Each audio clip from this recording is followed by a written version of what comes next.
I am so happy to be born in the United States of America. Oh, wake up, rethink the status quo. When you get your money right, then you're the one who runs your life. Come build a wealthy spirit with Sammy and Michelle. Michelle, you know what I love? Sugar. Not working. Also that, and much healthier for you. Much healthier, in fact. And I talk to a lot of people, and they're asking me how my sabbatical's going.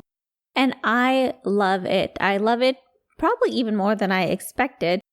Not working just makes me think that not working makes so much sense. I agree, Sammy. You know, I have been in a similar stage in my life. I did it for 2 years after I left software sales. And even though, of course, you can imagine it would be great, people have hesitations. A lot of times people have a lot of different reasons that they don't take a sabbatical, or they're not ready to take a sabbatical, or they don't even want to think about it. Sometimes you just need to air out those concerns and have someone address it, because it's more of a mindset shift than anything else. I'm excited today, Sammy, to share a little bit more about the common reasons people don't take sabbaticals and our take on those reasons. Let's get into it. But first, Sammy, I am so excited to announce that I am launching a live course starting March 19th, 2024 with my co-lead Toby called Turn Your Layoff into a Sabbatical. The purpose of this, you don't necessarily have to be laid off from your job, but it's for people who are in industries like my old industry, tech. They're facing a layoff. They're thinking maybe they just want to leave their job, feeling burnt out, feeling uninspired, maybe just looking for a reason to take a pause, but a little bit nervous to do so. Toby and I built this course so that we can bring in groups of people who are in a similar stage, working towards taking that break, but also discussing the shifts that need to happen within your mind to be able to enjoy a sabbatical, detangle from your work identity, deprogram from the corporate mindset. These are things we're going to talk about, and also how you can create a sabbatical that's specific to your values and your needs. So if this is you, or a lot of you have been telling us that you have friends in this situation, definitely share the link in our show notes. Reach out to me if you have any questions. We would love to have anyone who would find this class useful in the course with us. Now, back to today's topic. Common reasons people don't take sabbaticals. And Michelle and I's thoughts on these common reasons. Sammy, I have talked to dozens of people over the past year about taking a work break. And I know you have as well. This could be because they lost their job. This could be because they're thinking of leaving their job. It could be because they're going on maternity leave. Holla, a lot of our friends be having babies. And that is a work break as well. But there are a lot of anxieties and fears that come up when it comes to leaving the workplace, not receiving that salary anymore. And so I'm excited to chat more about what we commonly see in case you're somebody, you're thinking about taking a sabbatical. You're thinking, if not today, maybe tomorrow, I would want to take a work break, but maybe you share some of these hesitations. Now, the biggest thing I hear, and probably one of the biggest things for me myself as well when it came to taking a sabbatical, is fears about money, fears about my finances. Am I going to run out of money? Do I have enough money? How do I even think about this? It's probably one of the most stressful things you think about when you think about leaving your job. It's true, Sammy. Of course, this sounds obvious. But even if you are in a financially stable situation, it's very nerve-wracking to think about living without an income. Most people start their job and keep working until something happens. And so, honestly, if you're in a lucky situation, really, you haven't had to stop working. You haven't had to lose your income. And if you find yourself in that scenario, it can be very daunting. And truthfully, I think the reason we get scared about having enough money or not is because we don't have a framework for understanding how much money we have and how much money we need. I think having that framework can really help calm down a lot of the anxieties around money. Exactly. My first piece of advice to people when they are even thinking about leaving their job, and in an ideal world, you do this before you leave your job, but again, it could come out of nowhere, My first piece of advice is face the numbers. And we do have a framework for you to think about. Yes. Number one, no matter who you are taking a sabbatical, it is good to know on average how much you spend, and more specifically, how much you spend monthly. And be honest with yourself. Mm-hmm. I like to track my spending. I'm not saying I do it every single month, but especially since we moved to Charleston, my expenses have gone up. Shocker. It's a lot more expensive living in Charleston than in the middle of nowhere or with my parents. That being said, I was in denial for a couple months. Month one, I was like, we moved. Of course, my expenses are a little bit higher. Month two, I signed up for that writing coach. It's good investment in my education. That's why my expenses are higher. Then it was Black Friday. Now, 6 months in, I'm starting to lose excuses. And I have to admit to myself that my spending has gone up. Honestly, yes, that sucks. I would love to still be in a remote desert, not spending any money, but that's just not the truth anymore. And facing that reality is helping me readjust my numbers. It's true, Michelle. I had set aside $12,000 for spending outside of my rent. And I was thinking maybe I'd use about $1,000 a month because I wasn't working and I probably wouldn't be spending a lot of money. In November, I calculated my finances and I saw that my net worth was actually increasing. And I think because of that, I got quite liberal with the spending. And now that $12,000 is almost gone. In probably half the time I thought I was going to use it. 100%, Sammy. And sometimes you're in the opposite state too. When I moved in with my parents, it was COVID. I wasn't doing a lot. I obviously was saving on rent. My expenses were very, very low. And I was pleasantly surprised. So facing your numbers can be surprising, whether that means you're spending more or less than what you made. But I think the important thing is that it's also not about judging yourself. It's just to get a realistic picture of what your expenses are. It's true, Michelle. I actually did not judge myself too harshly. I was like, you know what? I allotted a really small amount of money to spend on the side, and I spent more than that. And I'm still totally fine, but I just need to acknowledge to myself that I'm spending more than that. And I need to maybe readjust my spending calculations. Exactly, Sammy. It's not about judgment. It's just teaching you something. And you can make different adjustments based off that. If you need to increase your income, you can. If you have ways to cut your spending, you can. Or sometimes it's just about reducing your anxiety. Every time I talk to somebody, and even when I'm doing this for myself, every time I actually take the time, I go into my bank account, I pull up my credit card statement, I pull up all of my spend, and I just do some quick math in like a Google spreadsheet. It always just makes me feel better to know what's happening than to buy something new on Amazon and then start to wonder, I don't know, it was $20 and maybe that was not worth it. And maybe our coffee beans don't have to stay fresh all the time. No, the best thing you can do is face your numbers so you actually know what you're working with. I was literally thinking the same thing to myself. It doesn't matter how much I'm spending. I just like to know. I just like to know where all that money went, so that something in my brain feels like I am managing that a little bit better. Exactly. And it also helps when unexpected expenses come. I just had to buy new tires. And when they were showing me the tire prices, I was like, Jesus. But at the same time, partially because I misunderstood, I thought they were charging me per tire. But other than that, I also at least was like, okay, this is a big unexpected expense. However, I do know I have money allocated for car expenses because for some reason every year there's a big unexpected expense with cars. Because I knew my spending habits, I was like, okay, I can absorb this. That's okay.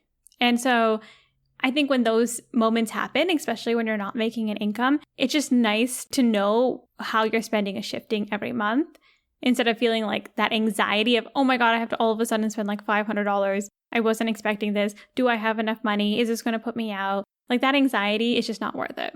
And real quick, most important thing about knowing how much you spend monthly is simply that when you go on a sabbatical, you can estimate how many months that money will last you for. Just the simplest way to know how much money you have. And then, the second number you need so that you can start to do some number crunching. Your net worth. Knowing your net worth. aka taking a look at all of your different streams of money, whether it's in your savings, your checkings, any investments you have, your 401k, your HSA. Did you forget about your HSA? Don't forget about That's it. money. That's money that you got. Don't include your FSA. Spend your FSA before your sabbatical starts. And let me just say something right now. And if you guys are investing, you are probably thinking the same thing, which is God bless America. We live in the best country in the world. I am so happy to be born in the United States of America because the market is up. It's up there. You know, I know that I got to take it just like I take it down. It may go down, but I have never been happier to be on sabbatical. I'm like, this was the perfect time to go on sabbatical because market is up. Market is up, baby. Market is up. People thought, oh, interest rates increasing. People might stop spending. Not in the United States of America. We're consumers, not us. Okay. That is not this podcast, but other people are consumers and it is wonderful. I will say, Sammy, because I took my sabbatical, the economy was up and then it went down. So I was like, woo! I'm not going to lie. If the market was down for no mathematical and only psychological reasons, I probably would have already gotten a job. You know, I appreciate that honesty. It's tough. It's tough to be like, oh, okay, this market that they told me just goes up is not going up right now. But if you're thinking about it right now, every single person I talk to right now who, if they got laid off or if they're just taking a little bit of a break, everyone's a little bit happier when they look at their numbers because they're like, oh, shit. They're like, you can totally, like, I've had multiple people be like, have you looked at your accounts? And I'm like, have you looked at your accounts? And this is great. This is wonderful. Like, this is beautiful news. This is why we do what we do. Check out our How to Invest in Index Fund episodes if you're wondering, or if you want us to do a new episode on this, on investing in index funds, let us know. Also, even, it's funny because I do, this is definitely not investment advice. This is not financial advice. I do also know people who invest in Bitcoin and Ethereum. Those are up right now. So I just feel like anybody who has money anywhere except like trash. Even savings accounts. Oh my God. My savings account was my like savior over the last couple of years. I'm like, am I gonna, is a 4% rule in my savings account right now? This is amazing. It makes me not want to spend money because I'm watching it grow. But we digress, Tammy. The point is you should know your net worth, whether or not you're investing. Heck, when I actually went on my sabbatical, I looked at my net worth. I looked at how much I was spending, and I actually ended up investing more of my money because I realized that I wouldn't need it for a couple years, and I was able to make that decision. But I was very shy to invest because I was scared. I didn't want to invest. I was worried the market would tank as soon as I did it, which is exactly what happened. But we're still in it, baby. Now it's up. Now I've got my return. The following numbers are we're calling them bonus numbers, but I think they're great numbers to know that really help create even more of a framework in addition to your monthly spending and your net worth. And that first number is your financial independence number, your FI number. This is the amount of money that you need to be retired based on the 4% rule from the Trinity study, which we will link to the show notes once again. It's simply your annual spending times 25. If you spend $60,000, that would be a FI number of 1.5 million. If you spend less, then your retirement number is less. If you spend more, then your retirement number is more. These numbers, are they hard and fast? They're predictive numbers.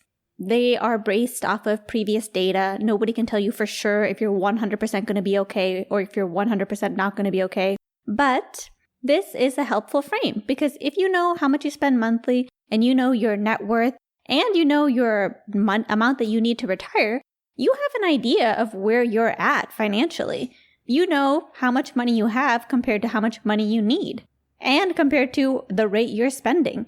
That's huge. That gives you a lot of information. And it's these kind of numbers that can help alleviate the fears about money when it comes to going on a sabbatical. That's the thing, Sammy. We are big financial independence fans here on this podcast because we think whether or not you're aiming for retirement, whether or not you're aiming for a career pivot, a gap year, sabbatical, whatever your goal is, saving and investing your money, being conscientious, these type of things will just bring you peace. Speaking of your financial independence number, there's another bonus number that can also help you frame where you're at, and it's quite an inspiring number. That is your COAST-FI number, Coast Financial Independence number. When you hit your COAST-FI number, that means you have enough money invested such that if you never invested another dime, you would still be able to retire at the traditional retirement age of 65, as long as you don't withdraw money from those investments. Exactly. So in this case, you would be covering your expenses, whether that's with an income or some other means. Savings, dog walking, however you are making money to cover your basic expenses. mooching off your parents. Whatever advantages you have, take advantage of them. Point is, you have enough money in your investments that with the way the market has gone, you don't have to worry about that. You just have to worry about your bills every single month. And there's actually a calculator for this on walletburst.com. We'll link to in the show notes so that you can figure out what your COAST-FI number is. I actually think a lot of people that I talk to reach COAST-FI way sooner than they think. And once you reach COAST-FI, you really just have to provide for your annual expenses in some way, whether that's decreasing your annual expenses completely, getting a job that just covers your annual expenses, or using money from savings instead of from your investments to pay for your annual spending. That's all you got to do to be able to retire on time. Here's the reason why knowing your COAST-FI number is related to common reasons that people don't take sabbaticals. So a lot of times when people are thinking about taking a sabbatical, the way they're thinking about their money is they're thinking, okay, I'm going to be completely at zero and I'm afraid maybe I want to pursue a different career. Maybe I want to pivot and I don't have enough to make a livable quote unquote wage yet. What I found really powerful in my journey was the COAST-FI number. Because for me, I'm actually not taking a sabbatical anymore technically. I'm doing a lot of creative work. I'm launching my course. I do freelance work. I work in communities. I'm really happy with what I'm doing. But I'm not making the type of money I did when I had a 6-year sales career. And knowing my COAST-FI number makes it so that my goal is that I'm covering my expenses. My goal is that my month to month can get to net zero. And I'm actually pretty happy then because past Michelle has done the work to put money in our 401k, to put money in our investments, mine. You and Michelle of the future. Past Michelle and current Michelle are working together to make sure that future Michelle can retire in peace. So knowing your COAST-FI number actually can be so powerful because here's the thing. When your sabbatical is done, when you do your mini retirement, when you retire, whatever it is, being able to cover just your expenses actually means that you can keep the vehicle of your investments going, which is just so powerful. And one thing I realized being on sabbatical is financially, you'll know when you need to go back to work. I should even say you'll know when you want to go back to work. For me, like I said, net worth is way up right now. The market's doing great. I technically haven't gone down on my investments at all if you just look at my net worth. But like I said, that savings account that I had created just for my additional spending, that went down. And I don't want to take money from any other savings accounts that I have. I don't want to take money from my stocks. Like I'm not trying to sell stocks and live off of that. For me, it's like quite psychological. I just feel like it's probably almost time to go back to work so that I mentally don't feel like I'm using money that's in other buckets for my daily spending. Even though financially my net worth is doing much better than I would have expected at this time. We're all going to have our own version of that when we're off. And it's not like it's when our bank account reaches zero that we'll be like, oh crap, I need to get a job. You will most likely know way before that when it's time to go back. Yeah, and I think something that people don't appreciate is your mindset shift when you actually leave the corporate world, when you stop getting that salary that you're used to.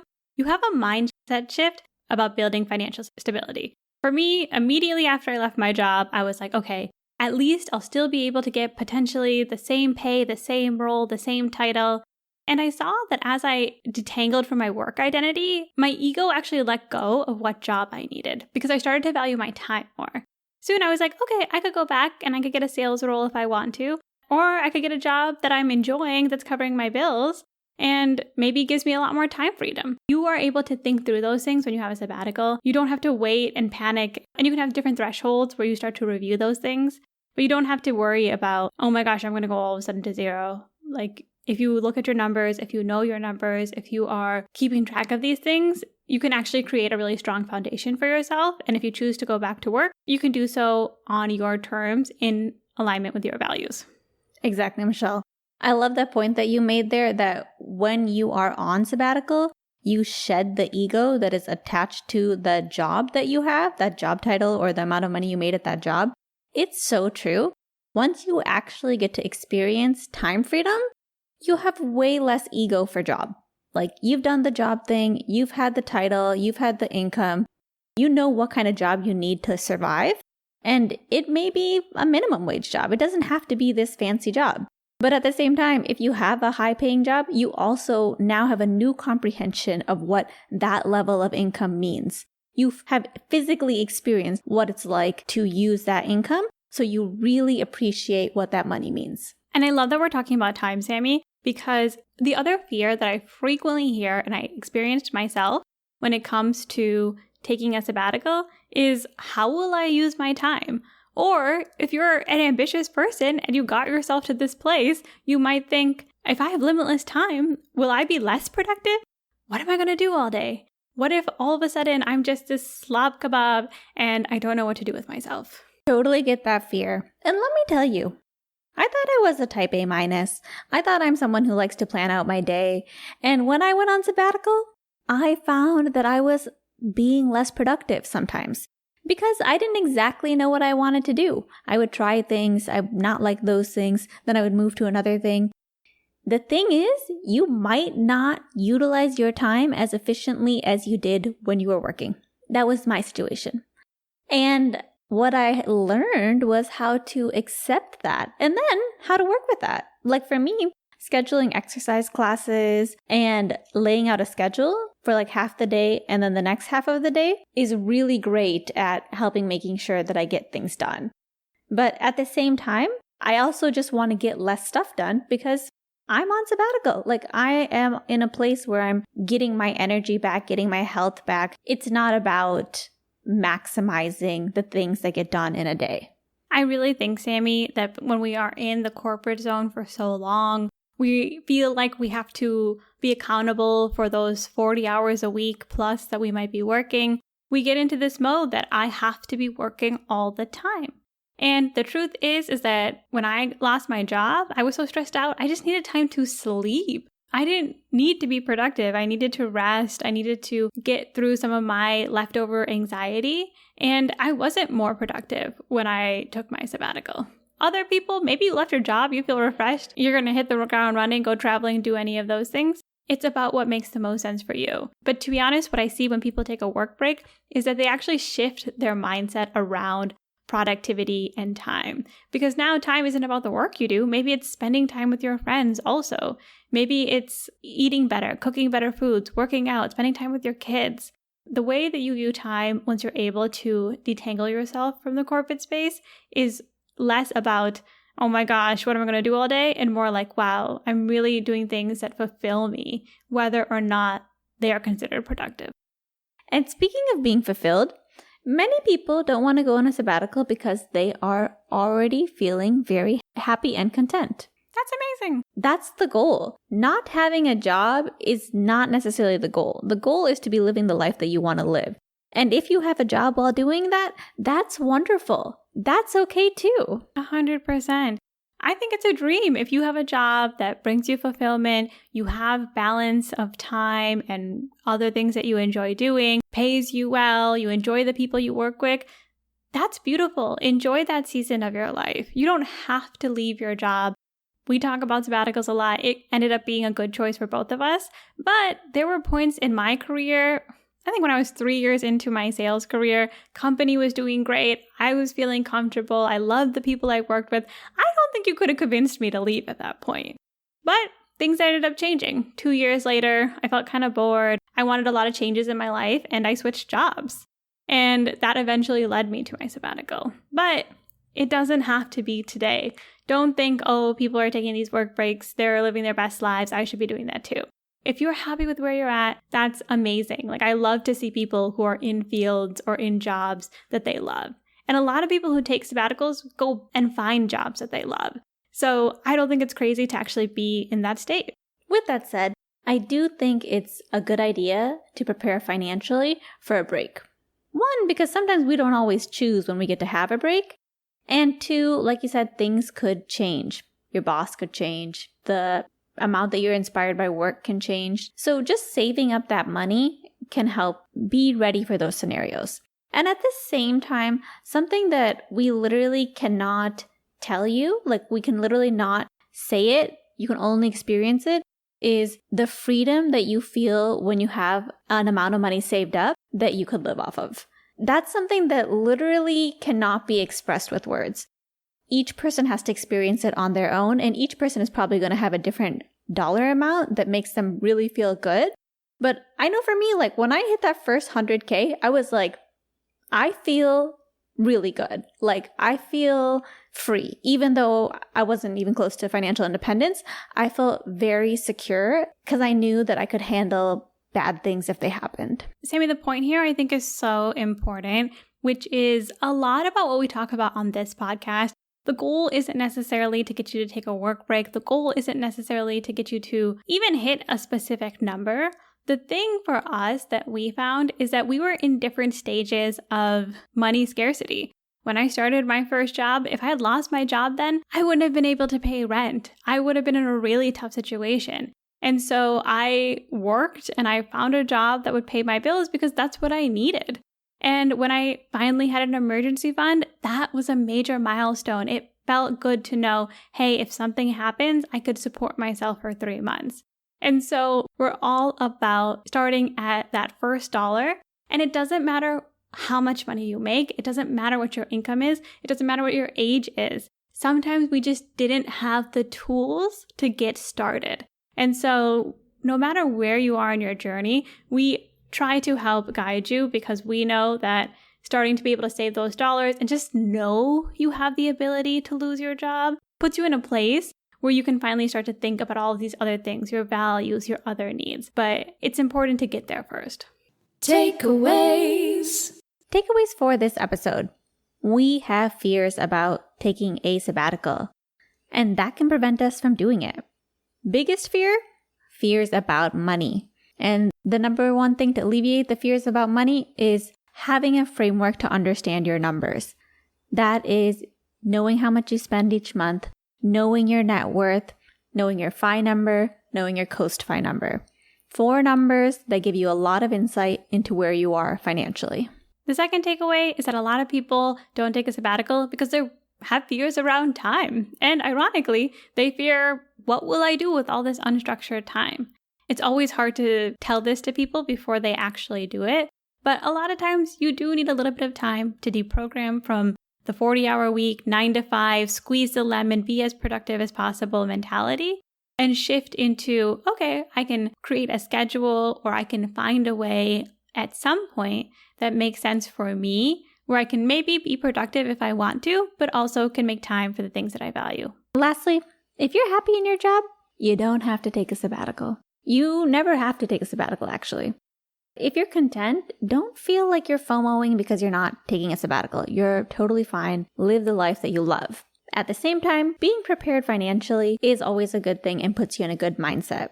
And like Michelle said, do not feel any kind of embarrassment or don't feel ashamed if you don't know those things or if you haven't been doing it yet. One thing I was talking to Michelle about is that probably every single person who works, their job is probably more difficult than this information about finances, which is largely just save a large portion of your income and invest it in low-cost index funds. That's all it is. At the end of the day, it's that simple. I'm sure whatever anybody is doing for work is more complicated than that. It's literally just that we didn't have that information or we didn't have that framework when we started making money, so we just didn't have that approach. Once you know that and once you start applying that to your life, the money will come and you will get that security and that's going to make you feel really good. Michelle and I, we only learned that recently too, and how quickly has it changed our lives? It makes a big difference. So don't spend any time feeling any type of way about how much money you have. Just take time to learn those few things and apply them, and it will make a huge difference in your life. Community time!